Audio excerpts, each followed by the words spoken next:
إن الحمد لله نحمده ونستعينه ونستغفره ونعوذ بالله من شرور أنفسنا وسيئات أعمالنا من يهده الله فلا مضل له ومن يضلل فلا هادي له وأشهد أن لا إله إلا الله وحده لا شريك له وأشهد أن محمدا عبده ورسوله أما بعد فإن أصدق الحديث كتاب الله تعالى وخير الهدي هدي محمد صلى الله عليه وسلم وشر الأمور محدثاتها وكل محدثة بدعة وكل بدعة ضلالة وكل ضلالة في النار أما بعد. Aujourd'hui ce sera l'assise numéro 7 Inch'Allah Ta'ala, les assises du mois de Ramadan tirées du livre de Cheikh Mohammed ibn Salih al-Uthaymin rahimahullah Ta'ala. Et bien sûr je me contente de résumer ce que le cheikh dit, rahimahullah ta'ala, car le fait de tout lire et de tout traduire prendrait beaucoup de temps. Le but étant d'essayer de finir, inshallah ta'ala, toutes ces assises du mois de Ramadan, pendant ce mois de Ramadan, inshallah ta'ala. Ainsi, je résume la parole du cheikh, rahimahullah ta'ala. Donc l'assise d'aujourd'hui portera sur les comportements que l'on doit avoir et que l'on doit adopter pendant le mois du Ramadan. Et de façon précise pour celui qui jeûne. Celui qui jeûne doit adopter un grand nombre de comportements. Certains de ces comportements sont obligatoires et peuvent remettre en cause la validité de son jeûne, et d'autres comportements sont louables et sont recommandés, et plus le jeûneur les accomplit et plus son jeûne sera complet et sa récompense auprès d'Allah subhanahu wa ta'ala sera plus grande. Parmi les comportements obligatoires dont doit se doter le jeûneur, c'est d'accomplir les ordres d'Allah subhanahu wa ta'ala, d'accomplir les adorations obligatoires, que ce soit des adorations faites à travers la langue ou à travers les membres du corps, que ce soit des paroles ou des actes obligatoires. Le musulman et le jeûneur de façon particulière se doit de les accomplir entièrement. Et l'obligation, le comportement obligatoire le plus important sont l'accomplissement des prières obligatoires, qui est le pilier le plus important après l'attestation que nul ne mérite d'être adoré en dehors d'Allah et que Muhammad sallallahu alayhi wa sallam et son envoyé et son messager. Ainsi nous devons préserver ces prières. Nous devons les accomplir comme il se doit, en respectant leurs piliers, en respectant les piliers de la prière, en respectant les obligations de la prière, en respectant les conditions de la prière, et d'accomplir cette prière en groupe à la mosquée. Cela fait partie de la piété et la piété est le but pour lequel Allah subhanahu wa ta'ala a légiféré le jeûne. La'allakum tattaqun, dans les versets du Siyam, Allah azza wa jal termine ce verset par peut-être atteindriez-vous la piété. Donc le but de notre jeûne, c'est de faire preuve de piété vis-à-vis d'Allah subhanahu wa ta'ala. Or la piété, c'est accomplir les ordres d'Allah et délaisser ses interdits. Le fait donc de manquer à cette obligation qui est de prier, cela contredit la piété, at-taqwa, et cela amène, wal-'iyadhu billah, à être éligible au châtiment d'Allah subhanahu wa ta'ala. Allah azza wa jal, lorsqu'il parle de ceux qui délaissent la prière, leur châtiment est douloureux. Il dit subhanahu wa ta'ala فَخَلَفَ مِنْ بَعْدِهِمْ خَلْفٌ أَضَاعُوا الصَّلَاةَ وَاتَّبَعُوا الشَّهَوَاتِ فَسَوْفَ يَلْقَوْنَ غَيًّا إِلَّا مَنْ تَابَ وَآمَنَ وَعَمِلَ صَالِحًا فَأُولَئِكَ يَدْخُلُونَ الْجَنَّةَ وَلَا يُظْلَمُونَ شَيْئًا. Allah Azza wa Jal, dans Surat Maryam, dit selon le sens des versets, puis leur succédèrent des générations qui délaissèrent la prière et suivent leur passion, ils se trouveront en perdition. Et dans l'autre verset, Allah Azza wa Jal nous relate cet échange qu'il y aura entre les gens du paradis et les gens de l'enfer. Lorsque les gens du paradis diront aux gens de l'enfer, قَالُوا مَا سَلَكَكُمْ فِي سَقَرٍ, ils diront, qu'est-ce qui vous a amené à Saqar, qui est un des noms de l'enfer, wal-'iyadhu billah. Leur réponse sera قَالُوا لَمْ نَكُ مِنَ الْمُصَلِّينَ. La première justification, la cause première de leur présence en enfer, wal-'iyadhu billah, est qu'ils ne faisaient pas partie des prières. لَمْ نَكُ مِنَ الْمُصَلِّينَ وَلَمْ نَكُ نُطْعِمُ الْمِسْكِينَ. Et nous ne donnions pas à manger aux pauvres, jusqu'à la fin du verset. Et malheureusement, certains jeûneurs font preuve de manquement vis-à-vis de la prière en groupe, alors que celle-ci est obligatoire pour les hommes. Allah subhanahu wa ta'ala l'a ordonné dans son noble livre. Lorsqu'Allah Azza wa Jal parle dans Surat An-Nisa de la prière de la peur, la prière qui est accomplie en temps de guerre, lorsque le combat avec l'ennemi est engagé, Allah subhanahu wa ta'ala a dit à son prophète sallallahu alayhi wa sallam وَإِذَا كُنْتَ فِيهِمْ فَأَقَمْتَ لَهُمُ الصَّلَاةَ فلتقم طائفة منهم معك وليأخذوا أسلحتهم فإذا سجدوا أي يعني أتموا صلاتهم فليكونوا من ورائكم ولتأت طائفة أخرى لم يصلوا فليصلوا معك وليأخذوا حذرهم وأسلحتهم. Allah Azza wa Jal dit dans ce verset 102 de Surat An-Nisa, dans le sens rapproché de ce verset, et lorsque tu te trouves parmi eux, c'est-à-dire parmi ceux qui combattent, et que tu les diriges dans la prière. Donc ici, Allah Azza wa Jal s'adresse au prophète sallallahu alayhi wa sallam, que lorsqu'il participe aux batailles en compagnie de ses compagnons radiyallahu anhum, et qu'il est amené à diriger la prière, alors qu'un groupe d'entre eux se mettent debout en gardant leurs armes, qu'ils se mettent debout derrière toi pour prier. Faïda sajadou, lorsqu'ils ont terminé la prosternation, c'est-à-dire la prière, qu'ils passent derrière vous et que vienne l'autre groupe qui n'ont pas encore célébré la prière pour venir l'accomplir avec le prophète sallallahu alayhi wa sallam. Et ceci est une des façons d'accomplir la prière de la peur, à savoir qu'un groupe vient accomplir une rak'at avec l'imam, puis se retire, et le deuxième groupe vient accomplir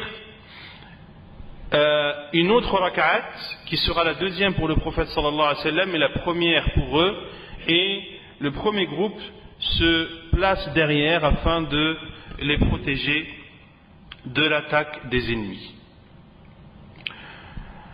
Ici, Allah subhanahu wa ta'ala a ordonné la prière en groupe dans un moment de peur et de guerre. Et différentes façons d'accomplir cette prière de peur sont rapportées dans la sunna du prophète sallallahu alayhi wa sallam. Si Allah Azza wa Jal insiste sur le fait d'accomplir cette prière en groupe en temps de peur et de guerre, alors l'accomplissement de cette prière en groupe, son caractère obligatoire et encore plus prononcée et plus actée lorsque l'on se trouve en temps de paix. Et dans le hadith d'Abu Hurayrah radiyallahu anhu, أن رجلا أعمى قال يا رسول الله ليس لي قائد يقودني إلى المسجد فرخص له ثم ولى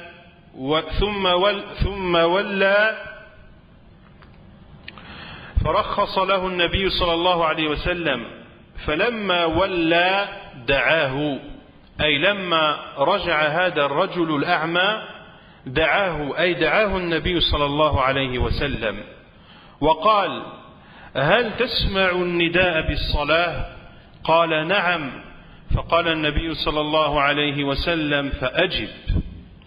Dans le hadith d'Abu Hurayrah radiyallahu anhu, rapporté par l'imam Muslim dans son Sahih, qu'un homme aveugle est venu au prophète sallallahu alayhi wa sallam et lui a dit: ô envoyé d'Allah, je n'ai personne avec moi pour m'accompagner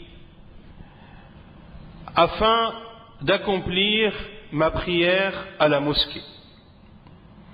Le prophète sallallahu alayhi wa sallam lui a alors donné la dérogation de prier chez lui. Puis l'homme s'en alla et le prophète sallallahu alayhi wa sallam l'a appelé et lui a dit: entends-tu l'appel à la prière? L'homme a répondu oui. Le prophète sallallahu alayhi wa sallam lui a alors dit: fa'ajib, réponds donc alors à cet appel. Le prophète sallallahu alayhi wa sallam n'a finalement pas autorisé à cet homme aveugle qui n'a personne avec lui pour l'accompagner à la mosquée. Le prophète sallallahu alayhi wa sallam ne lui a pas autorisé de prier chez lui et de délaisser la prière en groupe. Celui qui délaisse la prière en groupe, en plus du fait qu'il a délaissé une obligation d'Allah subhanahu wa ta'ala, il s'est aussi privé d'un grand nombre de bonnes actions.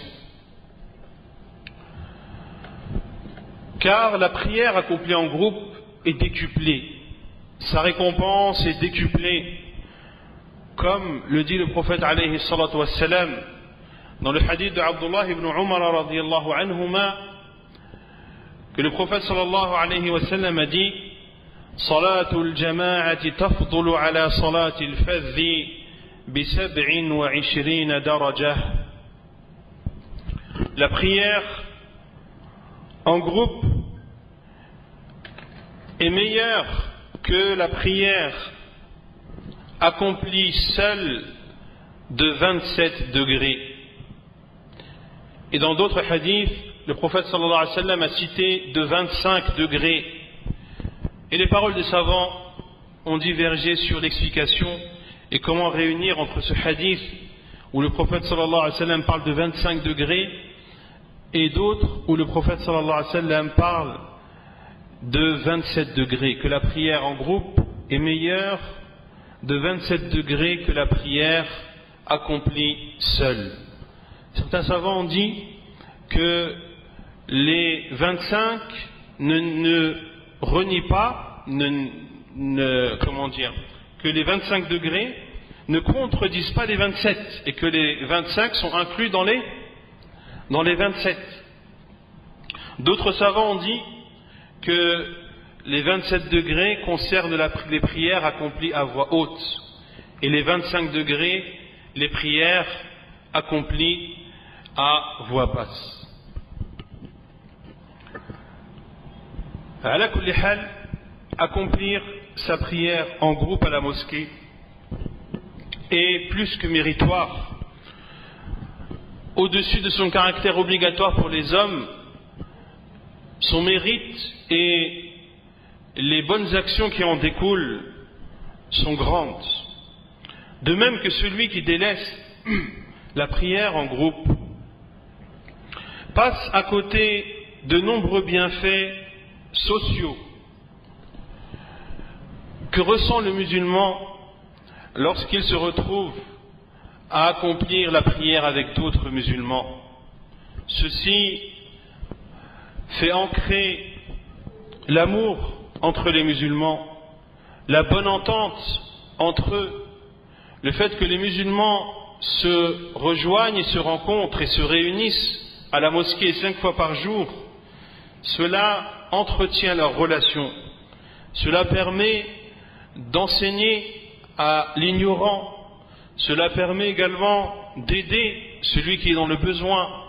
Cela permet de savoir qui est absent et de demander après lui, s'il est malade, d'aller lui rendre visite, ainsi de suite. Donc les mérites de l'accomplissement de la prière en groupe sont extrêmement nombreux. وبترك الجماعة يعرض نفسه للعقوبة ومشابهة المنافقين. Celui qui délaisse la prière en groupe expose sa personne au châtiment d'Allah subhanahu wa ta'ala et ressemble aux hypocrites. Les hypocrites, comme l'a dit Allah Azza wa Jal, إن المنافقين في الدرك الأسفل من النار وَلَن تَجِدَ لَهُمْ نَصِيرًا. Que les hypocrites sont dans les profondeurs les plus basses de l'enfer et ils ne trouvent là-bas aucun secoureur. وفي حديث أبي هريرة رضي الله عنه أن النبي صلى الله عليه وسلم قال أثقل الصلوات على المنافقين صلاة العشاء وصلاة الفجر ولو يعلمون ما فيهما لأتوهما ولو حبوا. Dans le hadith d'Abu Hurairah radiyallahu anhu, rapporté par Al-Bukhari et Muslim, le prophète alayhi salatu wassalam dit que la prière la plus difficile, les prières les plus difficiles pour les hypocrites sont les prières de l'Isha et du Fajr. Et s'ils savaient ce qu'il y a comme mérite dans l'accomplissement de ces prières, ils s'y rendraient même en rampant.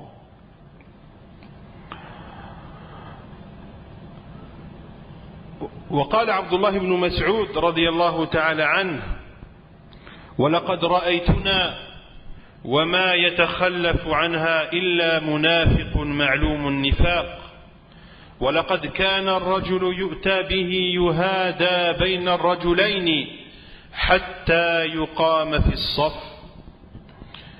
Abdullah ibn Mas'ud radiyallahu ta'ala anhu disait: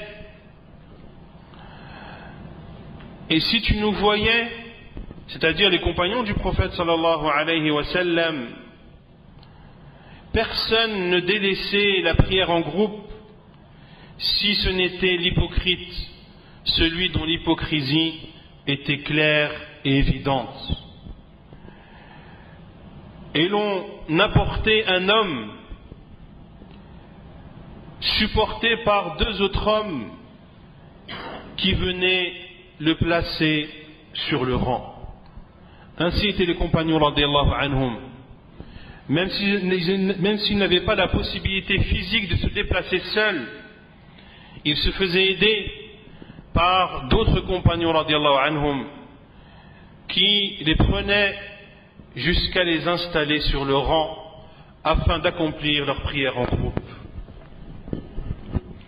Et malheureusement, un certain nombre de jeûneurs passent outre cette obligation et certains dorment pendant l'heure de la prière, et ceci est un mal immense, et ceci fait partie du fait de délaisser la prière et d'être négligent vis-à-vis d'elle, au point que certains savants ou un grand nombre de savants disent que celui qui retarde l'accomplissement d'une prière après que son heure soit écoulée, sans raison juridique, sans raison islamiquement acceptée, sa prière ne sera pas acceptée de lui, même s'il accomplit cette prière 100 fois de suite. Car le prophète sallallahu alayhi wa sallam a dit: Man amila amalan laysa alayhi amruna fahuwa rad. Celui qui accomplit un acte qui ne correspond pas à notre commandement est rejeté. Or, la prière accomplie en dehors de son heure ne fait aucunement partie des ordres que nous a donnés le prophète sallallahu alayhi wa sallam. Elle est donc rejetée et non acceptée. Parmi les comportements obligatoires que se doit de se doter le jeûneur, il doit délaisser tous les interdits d'Allah, tout ce qu'Allah Azza wa Jalla a interdit, ainsi que son prophète sallallahu alayhi wa sallam, que ce soit des paroles ou des actes. Il doit délaisser le mensonge qui signifie le fait d'informer et de dire une chose qui est contraire à la réalité. Et le plus grand des mensonges, le plus immonde des mensonges, est le fait de mentir sur Allah et son prophète sallallahu alayhi wa sallam. Le fait d'attribuer à Allah subhanahu wa ta'ala ou à son prophète sallallahu alayhi wa sallam l'autorisation d'une chose qui en réalité est interdite, ou l'interdiction d'une chose qui en réalité est autorisée. Allah Azza wa Jal dit dans Surat An-Nahl: وَلَا تَقُولُوا لِمَا تَصِفُ أَلْسِنَتُكُمُ الْكَذِبَ هَذَا حَلَالٌ وَهَذَا حَرَامٌ لِتَفْتَرُوا عَلَى اللَّهِ الْكَذِبَ إِنَّ الَّذِينَ يَفْتَرُونَ عَلَى اللَّهِ الْكَذِبَ لَا يُفْلِحُونَ مَتَاعٌ قَلِيلٌ وَلَهُمْ عَذَابٌ أَلِيمٌ. Dans le sens du verset, Allah Azza wa Jal dit: et ne dites pas, conformément aux mensonges proférés par vos langues, ceci est licite et cela est illicite, pour forger le mensonge contre Allah. Certes, ceux qui forgent le mensonge contre Allah ne connaîtront pas la réussite. Peu de temps s'écoulera et ils subiront un châtiment douloureux. De mentir au sujet d'Allah et de son prophète sallallahu alayhi wa sallam fait partie des grands péchés en islam. Le prophète alayhi salatu wa sallam a dit dans le hadith d'Abu Hurairah radiyallahu anhu rapporté par Al-Bukhari et Muslim: Man kadhaba alayya muta'ammida falyatabawwa maq'adahu minan nar. Celui qui ment à mon sujet de façon volontaire, qu'il se réserve alors sa place en enfer. والنبي صلى الله عليه وسلم حذر من الكذب فقال إياكم والكذب فإن الكذب يهدي إلى الفجور وإن الفجور يهدي إلى النار ولا يزال الرجل يكذب ويتحرى الكذب حتى يكتب عند الله كذابا. Et dans le hadith rapporté par Al-Bukhari et Muslim, le prophète sallallahu alayhi wa sallam met en garde contre le mensonge en disant: prenez garde au mensonge, car le mensonge amène à la turpitude et la turpitude amène à l'enfer, et l'homme ne cesse de mentir et de rechercher le mensonge jusqu'à être inscrit auprès d'Allah comme étant un menteur. كما أن الصائم عليه أن يجتنب الغيبة وهي ذكرك أخاك بما يكره في غيبته. Également, le jeûneur se doit de s'abstenir de la médisance. Et la médisance, sa définition est de citer ton frère en son absence, par des choses qu'il déteste. De citer ton frère ou ta sœur en son absence par des choses qu'il déteste. Que cette chose qu'il déteste concerne son physique, comme les personnes boiteuses par exemple, ou les personnes borgnes, ou les personnes aveugles. Le fait de citer ce défaut de ton frère en son absence, dans le but de le blâmer, dans le but de lui porter atteinte, ceci est de la médisance. Ou le fait de citer une de ses caractéristiques mauvaises en son absence. Par exemple, une personne qui a perdu la raison, ou une personne qui est, excusez-moi le terme, imbécile, qui agit de façon inappropriée,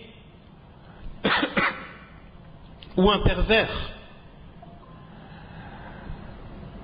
De citer ton frère par ses mauvais aspects en son absence, cela s'appelle de la médisance. Et la médisance est un grand péché en islam. Et ceci, que ce que tu as dit sur lui soit vrai ou non, que ce que tu as dit sur lui soit vrai ou non.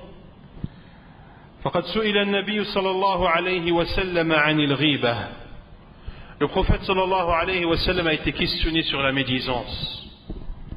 فقال هي ذكرك أخاك بما يكره. Le prophète صلى الله عليه وسلم a répondu, c'est le fait de citer ton frère par ce qu'il déteste.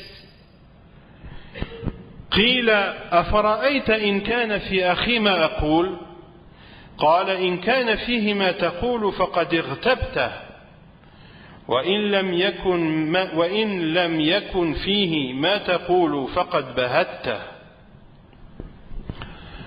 Le hadith rapporté par l'imam Muslim dans son Sahih, le prophète sallallahu alayhi wa sallam a été questionné sur la médisance. Il a répondu, c'est le fait de citer ton frère par ce qu'il déteste. Il a été dit au prophète sallallahu alayhi wa sallam, que dis-tu lorsqu'il y a sur mon frère ce que j'ai dit? Autrement dit, que dis-tu, envoyé d'Allah, si cette chose que j'ai citée par rapport à mon frère est réelle? Ce n'est pas un mensonge, c'est véridique. Il a bel et bien ce défaut.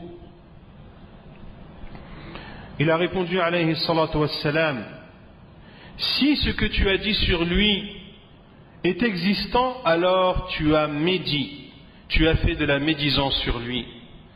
Et si ce que tu as dit n'est pas vrai, tu l'as alors calomnié. Tu l'as alors calomnié. Et beaucoup pensent que la médisance, c'est lorsque tu dis une chose fausse sur ton frère. Non. C'est justement lorsque tu dis une chose vraie qu'il ne veut pas que tu dises et qu'il n'aimerait pas que tu dises en son absence. Quant à mentir à son sujet et à dire sur lui ce qu'il n'a pas ou ce qu'il n'est pas, tu l'as alors calomnié. والله سبحانه وتعالى نهى عن الغيبة في القرآن وشبهها بأشبع صورة شبهها بالرجل يأكل لحم أخيه ميتا فقال تعالى ولا يغتب بعضكم بعضا أيحب أحدكم أن يأكل لحم أخيه ميتا فكرهتموه. Allah subhanahu wa ta'ala a interdit la médisance dans son noble livre. Et il a comparé celui qui s'adonne à la médisance par une comparaison des plus horribles. Il a comparé celui qui parle et qui médit sur son frère comme un homme qui mange la chair de son frère mort. Il dit subhanahu wa ta'ala dans le sens du verset: ne médisez pas les uns les autres. L'un de vous aimerait-il manger la chair de son frère mort? Non, vous en aurez horreur. وأخبر النبي صلى الله عليه وسلم أنه مر ليلة المعراج بقوم لهم أظفار من نحاس يخمشون بها وجوههم وصدورهم، فقال: من هؤلاء يا جبريل؟ قال: هؤلاء الذين يأكلون لحوم الناس ويقعون في أعراضهم. Et le prophète alayhi salatu wassalam nous a informé d'un détail lors de son voyage et de son ascension, lors de son voyage nocturne et de son ascension aux cieux. Le prophète sallallahu alayhi wa sallam, lors de son ascension, est passé à proximité d'un peuple qui avait des ongles de cuivre, des ongles en cuivre, et ils se griffaient par ces ongles leur visage ainsi que leur poitrine.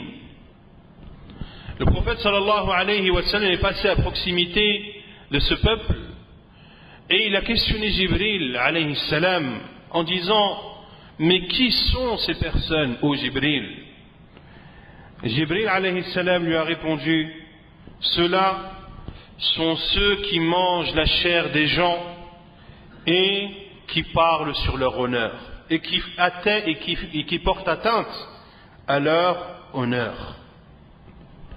Et le hadith est rapporté par l'imam Abu Daoud dans ses sunan et authentifié par Sheikh al-Albani rahimahullah ta'ala.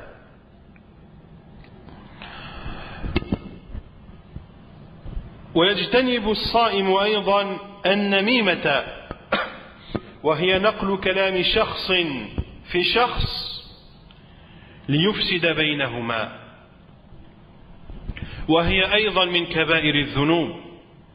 قال فيها النبي صلى الله عليه وسلم: لا يدخل الجنة نمام. Également la colportation, an-namima. Le jeûneur se doit de s'en abstenir. Et la colportation, c'est le fait d'apporter, de rapporter une parole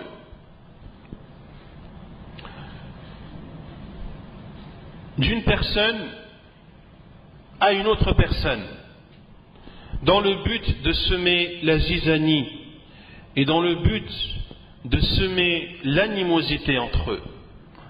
Et cela fait partie des grands péchés en islam. Le prophète sallallahu alayhi wa sallam a dit: n'entre pas au paradis le colporteur, celui qui transmet les informations d'une personne vers une autre dans le but de semer la zizanie entre eux. Et dans le hadith d'Abdullah ibn Abbas radiyallahu anhuma, أن النبي صلى الله عليه وسلم مر بقبرين فقال: إنهما ليعذبان وما يعذبان في كبير، أي لا يعذبان في أمر شاق عليهما، أي لا يعذبان في أمر يصعب تركه، بل ترك هذا الأمر من أيسر وأسهل ما يكون. ثم قال عليه الصلاة والسلام: أما أحدهما فكان لا يستنزه من البول، وأما الآخر فكان يمشي بالنميمة. رواه البخاري ومسلم. Abdullah ibn Abbas radiyallahu anhuma rapporte que le prophète sallallahu alayhi wa sallam est passé à proximité de deux tombes et il a dit: Innahuma la yu'azzaban. Les habitants de ces deux tombes sont en train de subir le châtiment.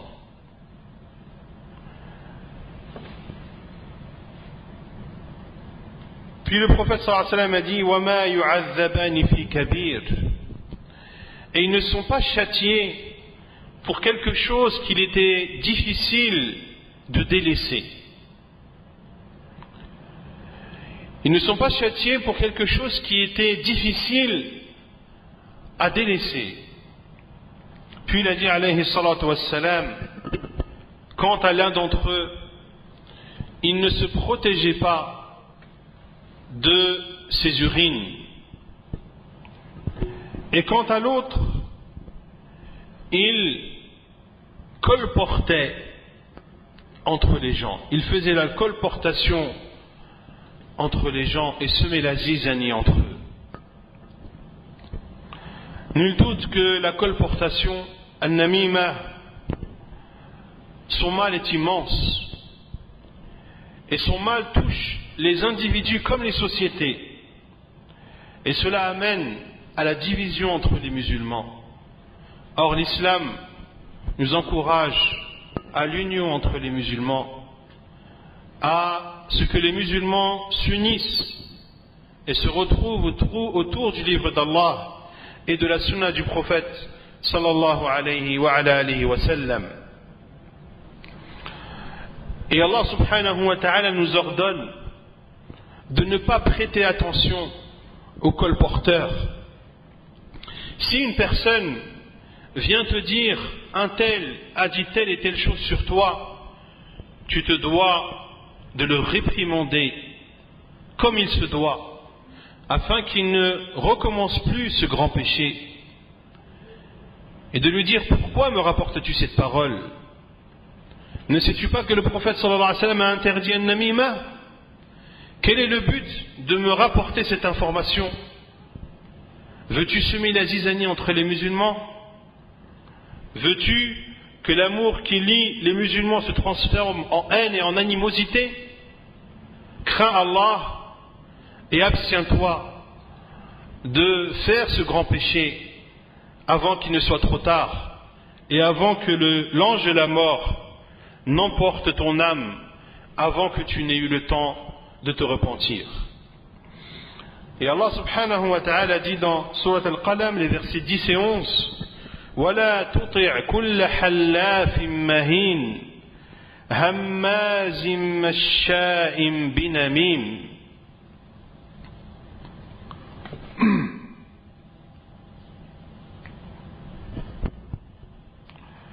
Il dit Azza wa Jal dans le sens du verset, et n'obéis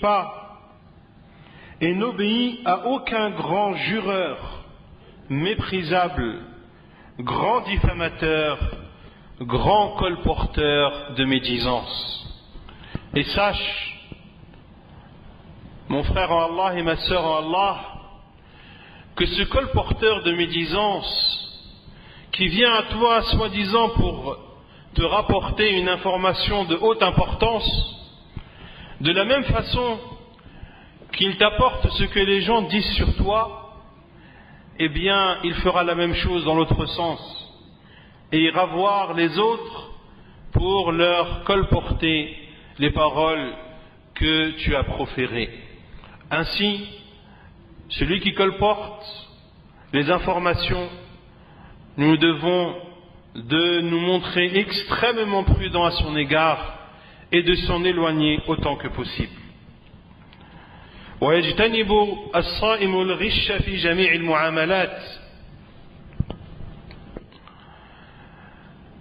وفي جميع المناصحات لأن الغش من كبائر الذنوب وقد تبرأ النبي صلى الله عليه وسلم من فاعله فقال من غشنا فليس منا.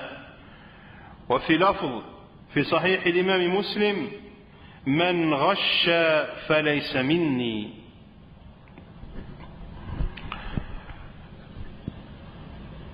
Le jeûneur doit également s'abstenir de toute forme de tromperie et de trahison, que ce soit de la tromperie liée à des transactions, que ce soit une transaction de vente, d'achat, de location ou de dépôt de garantie ou autre, Ne pas trahir également celui qui vient te demander conseil. Prodigue-lui un conseil sincère. Et ne trahis pas la confiance qu'il a en toi en lui prodiguant des conseils qui seront pour lui néfastes au lieu d'être bénéfiques. Et le prophète sallallahu alayhi wa sallam se désavoue de toute personne qui trompe ou qui trahit. Il dit alayhi salatu wa sallam, celui qui nous trompe ne fait pas partie des nôtres. Et il dit alayhi salatu wa sallam, celui qui trompe ne fait pas partie de moi. Al-Rishu, la tromperie, c'est donc une ruse. La tromperie est une trahison. Par la tromperie, les dépôts sont violés. Et la tromperie fait disparaître la confiance qu'il y a entre les gens. Et tout bien perçu par la tromperie est un bien qui est mauvais et interdit. Et ce bien, que ce soit de la nourriture ou un bien matériel, lorsque la personne en profite, eh bien, plus elle en profite et plus elle s'éloigne d'Allah subhanahu wa ta'ala. Le jeûneur doit également s'abstenir d'écouter et d'utiliser toute forme d'instrument de musique, car ceci est interdit à l'unanimité des savants. Et son interdiction est plus grave lorsque ces instruments de musique sont accompagnés de chants qui ont un impact sur la personne. Allah subhanahu wa ta'ala, dans surat Luqman, dit وَمِنَ النَّاسِ مَنْ يَشْتَرِي لَهْوَ الْحَدِيثِ لِيُضِلَّ عَنْ سَبِيلِ اللَّهِ بِغَيْرِ عِلْمٍ وَيَتَّخِذَهَا هُزُوًا أُولَئِكَ لَهُمْ عَذَابٌ مُهِينٌ. Et parmi les hommes, il est quelqu'un qui, dénué de science, achète de plaisants discours pour égarer hors du chemin d'Allah. Abdullah ibn Mas'ud radiyallahu anhu, lorsqu'il a été questionné sur ce verset, a dit: par Allah, par celui dont nul ne mérite d'être adoré que lui, c'est la musique. Et cela a été cité également d'après Abdullah ibn Abbas, d'après Abdullah ibn Umar, et l'imam Ibn Kathir rahimahullah a cité d'après Jabir wa Ikrimah wa Sa'id ibn Jubayr wa Mujahid que ce verset est descendu sur les chants et les instruments de musique. Et le prophète alayhi salatu wassalam, dans le hadith rapporté par Al-Bukhari, a même cité l'utilisation des instruments de musique et donc de ce fait l'écoute de la musique. Le prophète sallallahu alayhi wa sallam a associé ce péché au péché de la fornication, au péché de la consommation de l'alcool et au péché de porter de la soie pour les hommes. Il dit alayhi salatu wassalam: la yakunanna min ummati aqwamun yastahilluna al-hira wal-harira wal-khamra wal-ma'azif. Il viendra dans ma communauté des peuples qui rendront licite la fornication, la soie, l'alcool et les instruments de musique. Et malheureusement, c'est ce que nous constatons à notre époque. Les gens, wal-'iyadhu billah, tombent dans la fornication Et certains même ne s'en cachent plus, wal-'iyadhu billah, comme si cette fornication était autorisée par Allah subhanahu wa ta'ala. Or, c'est un grand péché en islam. C'est un des 7 péchés capitaux interdits par Allah subhanahu wa ta'ala et par son prophète sallallahu alayhi wa ala alihi wa sallam. Allah azza wa jalla nous interdit même d'approcher la fornication. Wala taqrabu zina, n'approchez pas la fornication. Et si Allah azza wa jalla nous interdit d'approcher la fornication, c'est-à-dire de commettre des choses qui pourraient amener à forniquer, ces choses, ces moyens sont eux-mêmes interdits. Que dire d'accomplir cet interdit ultime, wal-'iyadhu billah, qui est d'accomplir la fornication.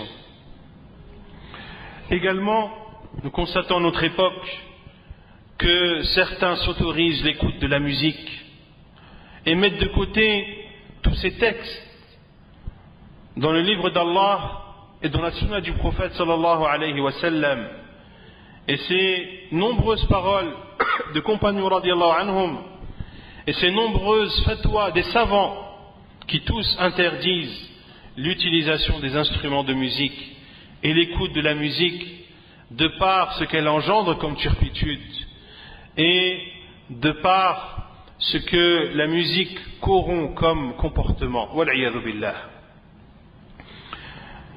Et malheureusement, beaucoup écoutent la musique et se l'autorisent.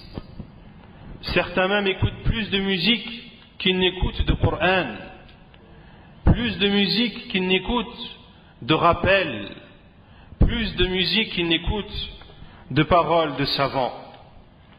Le musulman se doit donc de préserver son jeûne et de ne pas accomplir des interdits qui viendront le rendre caduc. Nous devons préserver et protéger ce jeûne contre les paroles mauvaises et contre les actes mauvais.